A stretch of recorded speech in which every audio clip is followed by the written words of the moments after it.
Those sensors came in. They're super tiny. Like this is my finger. Look how tiny that magnet is. Well, this is fine, this size, but I was saying the magnet is small. I thought it was like bigger. But yeah, so this is like I squared C, so I'm going to figure out how to program it and get the rotation values and everything. And then I'll connect it to the tail wheel. Yeah, so you got VCC and ground. I'm not sure about output. Output might be, yeah, I don't know what that is.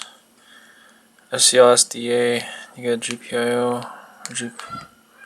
Alright, so this is what I'm trying to do. So right here, that is where the magnet will go. You see, like, it doesn't move up and down.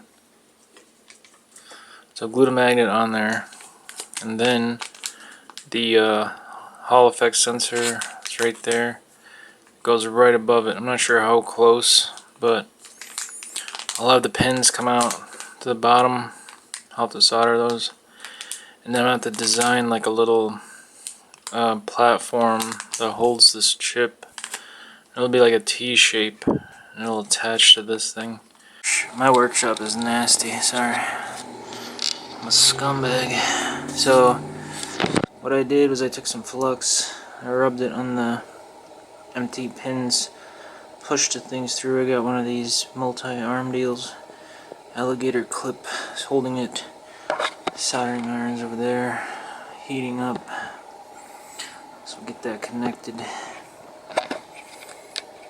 Focus. Focus!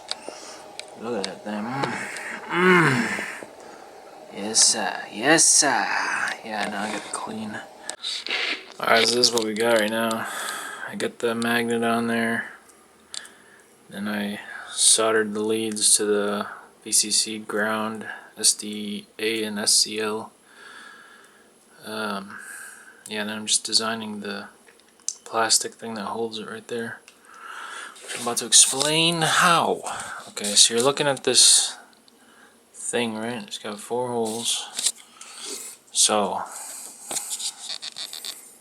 sorry, I'm being like super lazy. So, you've got holes like that. You need pegs that'll go into those holes. Imagine pegs. And then look back to the board. Flip it over.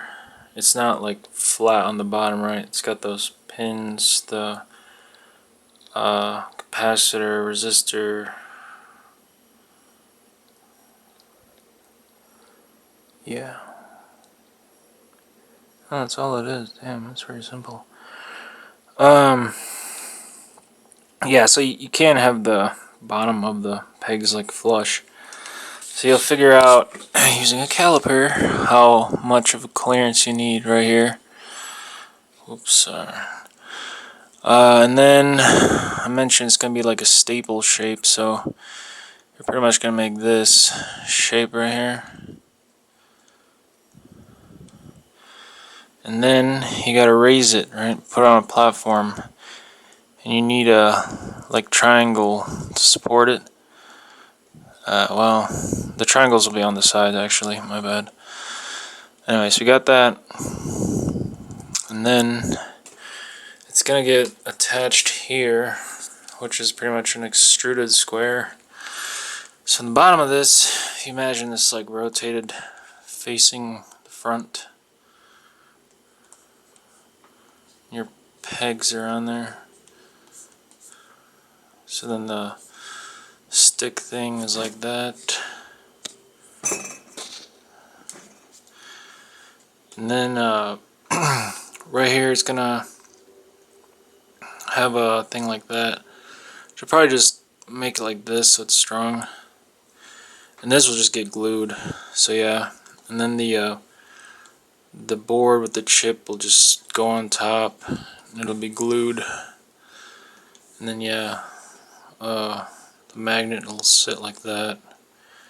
The chip will be right there. and it'll spin. And now it's just to figure out how to program it and interface it with the driving code so that it has to go straight when it's going straight. And how that will happen is, if you watch the magnet there, you know, it's turning left or right.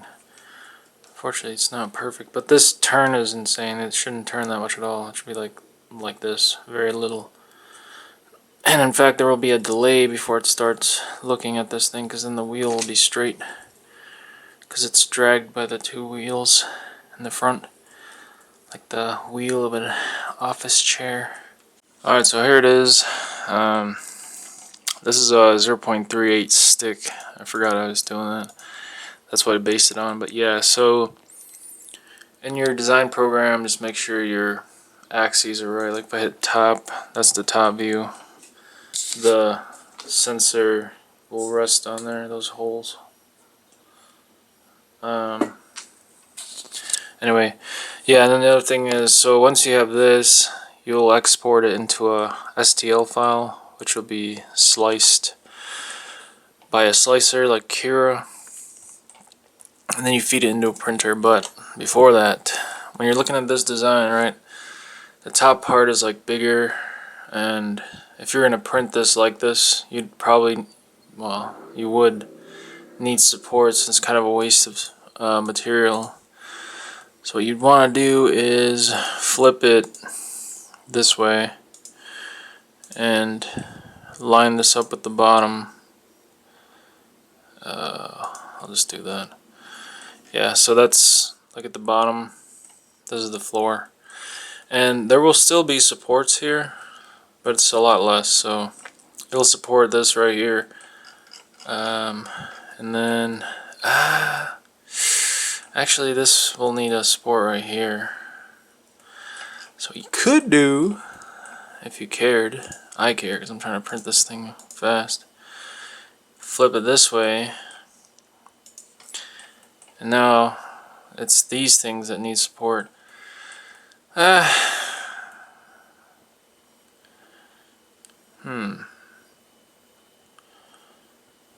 Actually, it would be good to print it this way too, because the shear of the print layers will be this way and it's going to be vertical. So I'll print it this way, why not? So yeah, let me just line it up with the axes here again. So it's on the floor, and then I'll get it in the slicer and start printing it. It's possible this isn't quite right because I just like loosely measured things. See like the distance between the holes. It just has to fit. It's just going to be hot glued together. I have not printed something in, I don't know, several months, so it's nice to start making things again. So while that prints, I'm gonna work on programming this thing. I'm looking at the Amazon page where I bought it from. Somebody wrote a like helpful information, like what library to use. I looked that up. Here you can see how it works. And also, I said it wrong. It's not a Hall effect sensor. It's a magnetic induction sensor. I guess it's more precise. I don't know. Hopefully, I'm concerned that my setup is like crappy because it's not like perfectly flat. If you turn it, you know, you see it's like angled in a way. So I'm hoping it's close enough. We'll see. But yeah, looks pretty legit. I mean, the video that's on the review page, it's like pretty accurate, like 270 degrees, you know. Here we have a little wooden puppet. Alright, so there it is. Nice. So warm. Get her little pizza flipper.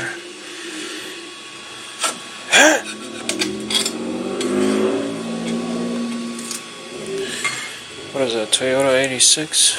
No, I'm joking. Oh. Alright, let me see how this is. Let's see the fit. Let's see the fit. Reset this back.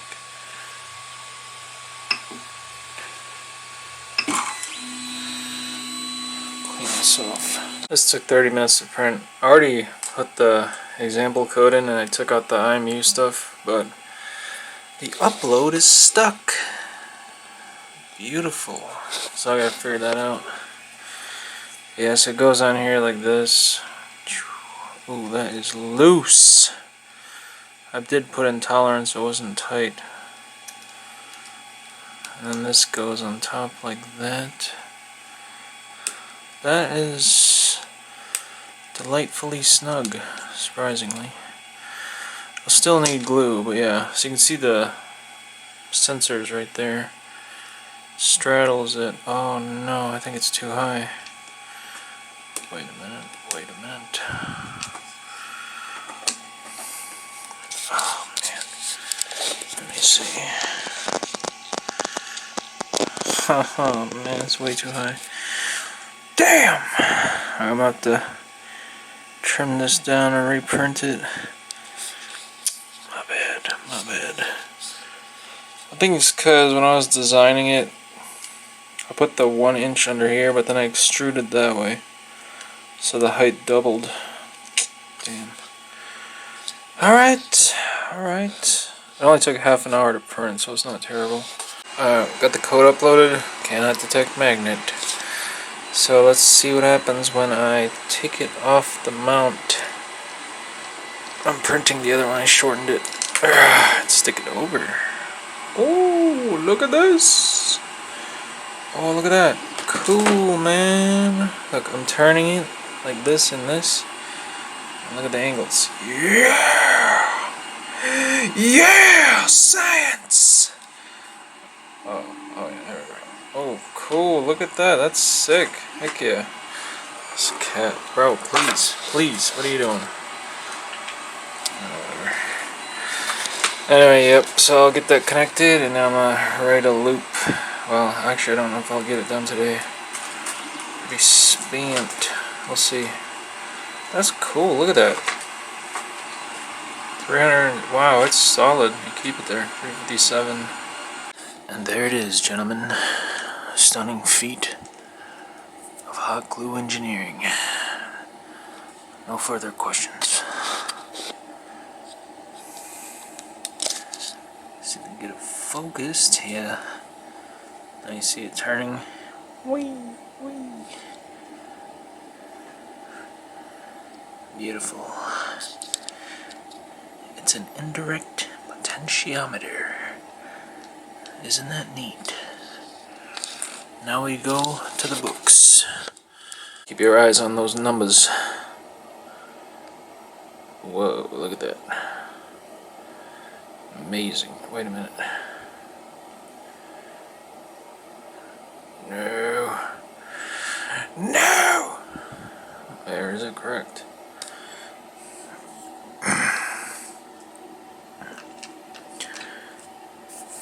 There. Let's see. Oops. Huh. It does actually wait. Alright, wait. Trying to get it somewhat flat. I think when it's moving, yeah, that is the direction. So this, so you'd have a value like that.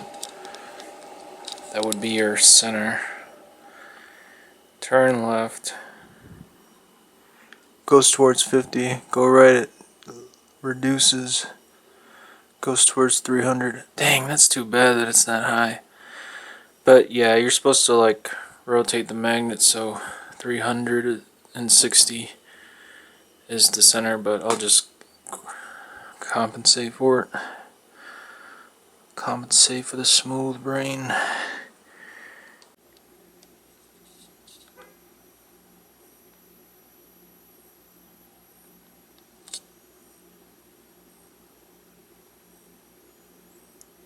Boop.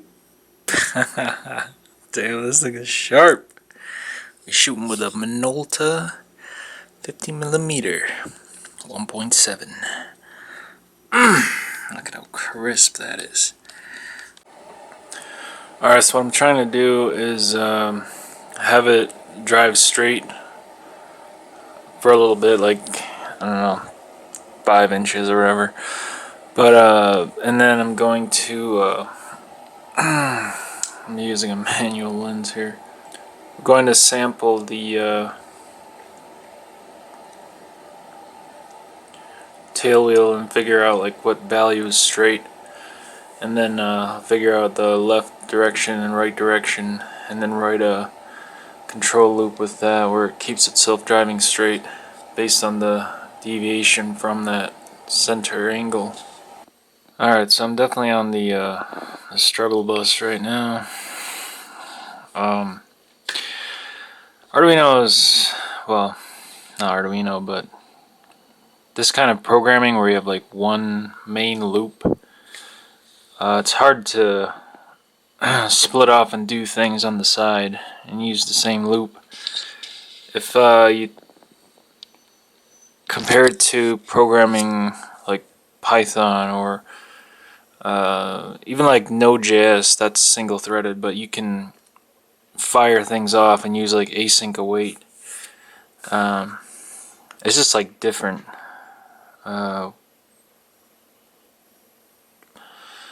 This should be trivial, like to run a command like move the wheels and sample the tail wheel sensor at the same time, but I have to stop and think about it, like how do I do that? Because this one loop has to hit everything, and then the sampling doesn't have to happen like every millisecond. You know, it should happen like every 100 milliseconds, say, so it does like 10 of them in a second. But the main loop still runs like as fast as it can. And yeah, that's what I'm trying to work on right now. Look at this little bastard.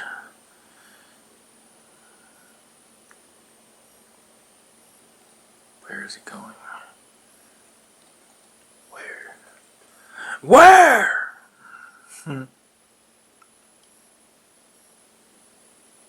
I thought it was dead, but then it started moving. Alright, cool.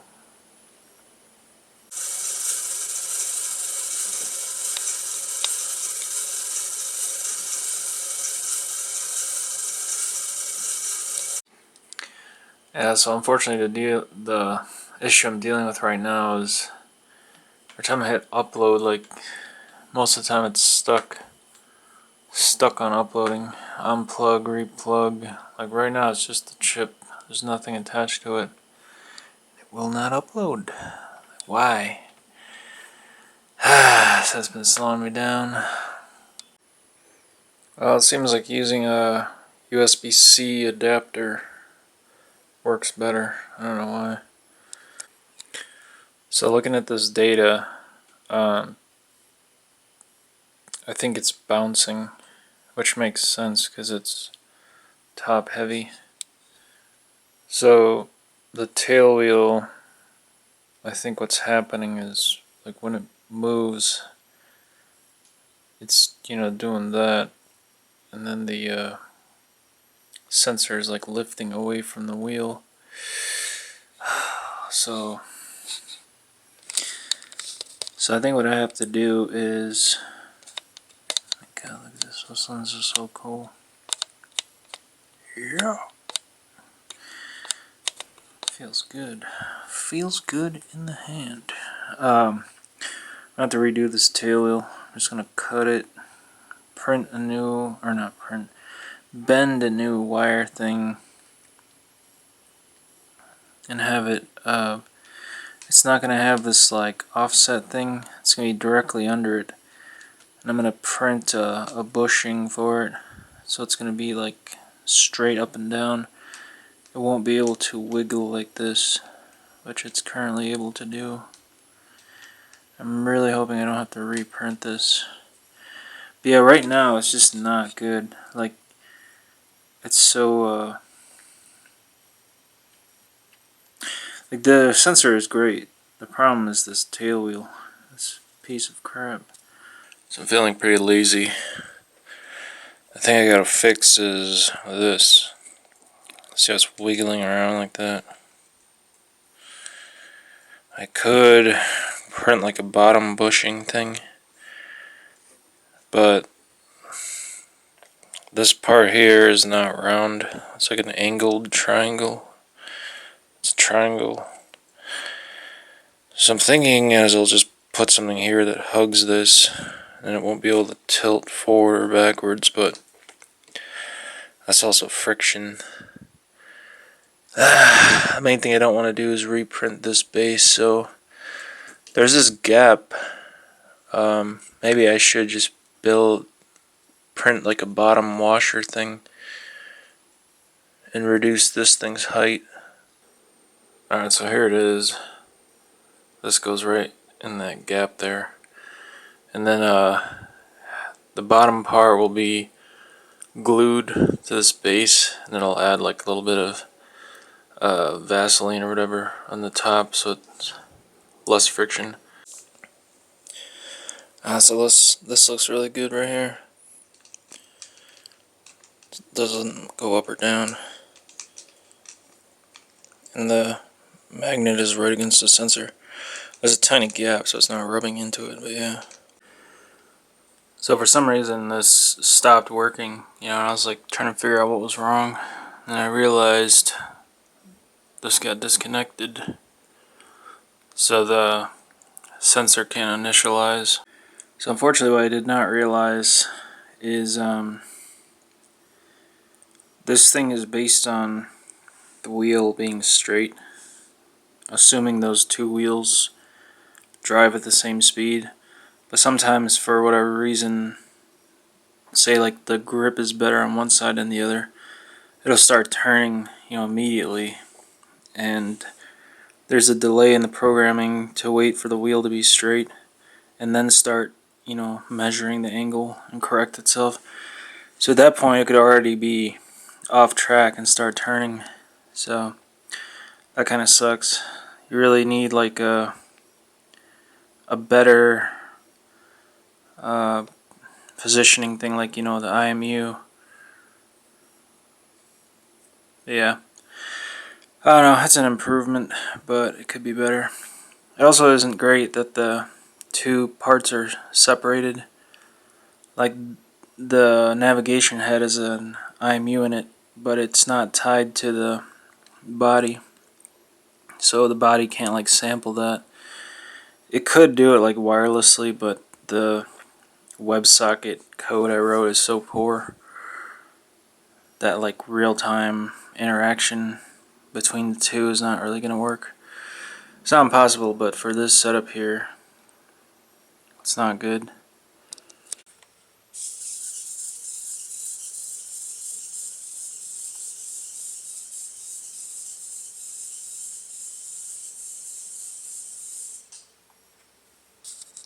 I'm going to review the code that was made. So the head of the robot is the Raspberry Pi part, and the vehicle is all of this stuff here. These are two separate sets of electronics, like they're not connected. And so you can see that here they talk to each other through a WebSocket connection. The vehicle is like an RC car, and the ESP01 is commanded by the Raspberry Pi. So if you're thinking of like systems or just like grouping of stuff, this vehicle box is right here. The brain is the like Arduino, that's the main microcontroller, and it's talking to the ESP01 through serial or UART. And the tail wheel sensor uses I2C, so these are two separate things. And then the servos are connected or commanded by PWM, which I'm just using the servo library, so it's like that's abstracted for me. But anyway, and then if you look at the tail wheel, so this is the sensor here, which is this thing. It's just flipped upside down. There's a magnet that goes right over this, and when you turn it, it tells you exactly like the degrees. It's super accurate. It's crazy. But yeah, so when it's going straight, the tail wheel is like this, and I recorded the position as it drove straight to get a value to treat as the straight. Anyway, So then when it's turning, like, the magnet rotates and the value is different than straight. And here you can see it's turning to the left, so the corrective loop is going to make it go right in order to keep it going straight. Same for this side. Here it's turning right. It's going to want to turn to the left, which it's going to do that by speeding up the right wheel and slowing down the left wheel, and vice versa. So now we look at the code.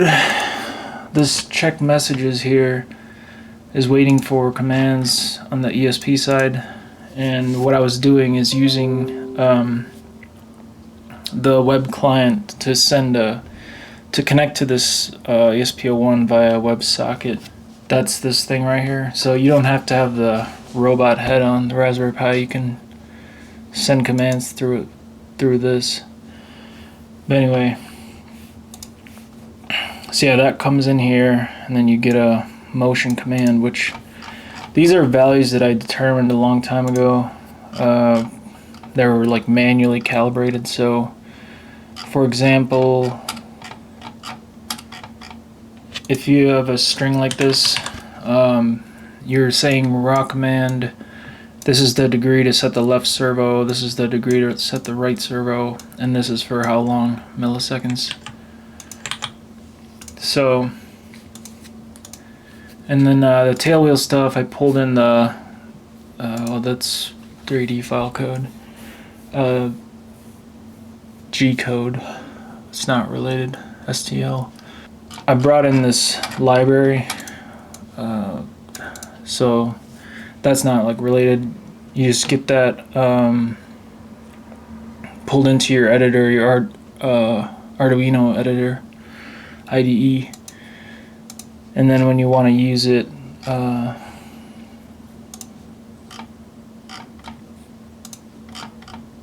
you call it just like this here,